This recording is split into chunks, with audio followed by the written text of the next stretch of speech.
Russ Hobby is not a stranger to North Dakota or to lots of people here. He is Chief Technical Architect of the End-to-End Performance Initiative for Internet 2, and he's been long active in research and applications of networking. He's participated in the development of the Internet from its early days, and he was one of the primary network architects that developed the Bay Area Regional Research Network. The NSF funded the regional network serving Northern California in the late 80s and 90s. Russ has worked with the group that started the series of meetings and workshops that led to the creation of the Internet 2 project, and he participated in the formal creation of Internet 2 and co-authored the architecture and engineering documents. Most recently, we know him as the guru for Cyberinfrastructure, and he has helped lead that part of Internet 2 through his role in the Corporation for Education Network Initiatives in California and its CalREN network. And he has worked with the states across the U.S. developing cyber infrastructure events and awareness, and that's why we couldn't have this day without him. We wanted to bring in his expertise. So with that, we welcome you, sir, and look forward to your presentation. Thank you, Kim. Yeah, if you can just bring up the slides, and I'm going to talk a little bit about what this cyber infrastructure stuff is that we've been talking about today. Probably if you ask each person what it is, you'll get a different answer. But I'm going to give you one viewpoint, and I'm not going to be talking the entire time. I'm going to save some time at the end so I can pick your brain to find out what you think about cyber infrastructure, and maybe we can have a little discussion. So I'm not going to talk the entire time. So next slide. So how do we get into this cyber infrastructure stuff? Well, it kind of started with the National Science Foundation saying that they noted that the way that research was being done was changing. It was no longer the individual in the lab doing their work, writing their paper, and publishing it. It was moving towards discipline groups working together on a common project.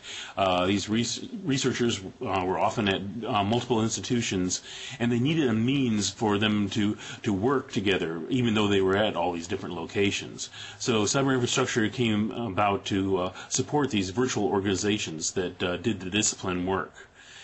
Next slide.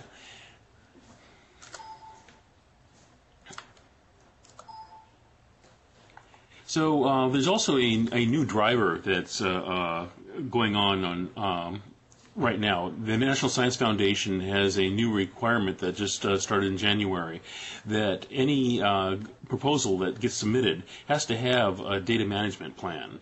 This is a two-form supplementary document that talks about how you're going to manage your data involved with your project. Each division in the NSF kind of has their own guidelines, and in a lot of ways they're trying to figure out how to make it work now. So they're just asking you to do a page. They're going to learn over time and refine what their requirements are. So next page. There's also things that are going on besides in research. There's teaching is changing as well. What we're seeing in teaching is that there's a lot of network-based multimedia resources.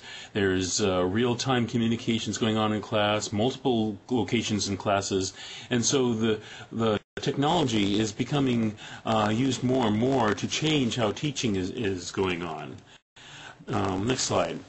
We're also starting to see changes in administration. There's the cyber infrastructure tools and resources are moving into administrative systems. For example, identity management is needed for administrative applications as well as in research and teaching. So what we're seeing is that these common resources are being developed for all activities within an institution, not just necessarily for research. Next page. So in order to understand what's going on, I want to go through an example of a researcher doing her research. So Jane is an environmental researcher. She's wants to find the solution to global warming, and to do this, she needs to do a number of things. She needs to collect data. She needs to store data. She wants to do some analysis to understand what's going on. She wants to do some simulations to come up with some models so she can predict what's going on in the future. She wants to share her ideas with others and share the results with her discipline group and other people that are going on. So looking at it from Jane's viewpoint, here are a few steps that she goes through. So next slide. First of all, Jane needs to collect data. So there you can see Jane sitting in the field with all her sensors and various things, collecting the data. She can do some analysis when she's there, but she doesn't do this alone. So next slide. So Jane also wants to work with her colleagues, and so there are others around that are collecting data, and she's sharing her data with them, using their data to develop her models, and develops her research in collaboration with the others in the group. Next slide. So Jane has collected her data. She wants to understand what's going on, and so in order to do that, she needs some visualization tools. So on this slide, you can see Jane has collected data on warming, can see what it looks like on a global basis on what's warmed up, what isn't. So the visualization side of things is very important on being able to understand what all this data means. Next slide. So next, Jane wants to do some modeling. And so she thinks she understands what the process is. She wants to start figuring out the future. Where is this going? So she develops climate models, and there she needs to have some serious computational power. So she'll start using supercomputer locations around the country and around the world to start figuring that out. Next slide. Now that she's got her model going on, she wants to visualize what the simulation is telling her. So then she goes back to the visualization side to be able to understand what her model is saying and to compare it to what the actual data she collected was. So next slide, Jane wants to share things with all her colleagues. So collaboration ends up being an important aspect. So you end up using tools to talk human to human, as we are doing today. You also want to be able to do it asynchronously, share documents, share help, a number of things. So collaboration, so that you can work with your colleagues, is an important fact. Okay, so next slide. That was looking at it from Jane's point of view. What is it she wants to do? But behind that is all the technology that supports it. So what is under this cyber infrastructure hood? Well, if we take the car analogy, someday you'll be able to tell the car where you want to go, sit down, and it'll take you there. Well, we aren't quite there yet. With a car, you still need to know something about the car. You have to know it's got an engine, it's got brakes, a fuel system, etc. So you need to know you need to put fuel in it. So the car isn't quite fully automatic yet. CI is even less so. So you need to know some of the details that are behind the scenes of what's going on with cyber infrastructure. So we're going to start looking at some of the parts. Now, as I mentioned, we're going to have some discussion at the end. So one of the things I want you to start thinking about as we go through this is what are the things that are working for you on cyber infrastructure? What things maybe need some work? And so, for example, the cars have improved over the years and are easier to operate than they used to be. Well, we need to do the same thing with cyber infrastructure. So what is it that we need to work on that would make it easier for you to use cyber infrastructure? So let's look at what Jane uses from a technical viewpoint. So next slide. First of all, Jane needs to gather data. So she wants to start telling her instrumentation what to start collecting the data out in the field. So Jane may be in the field. She may be back at her lab. It doesn't really matter. So she wants to tell instrumentation start taking the data. Well, that's good, but next slide. How does the instrumentation know that it's actually Jane saying that, giving the commands?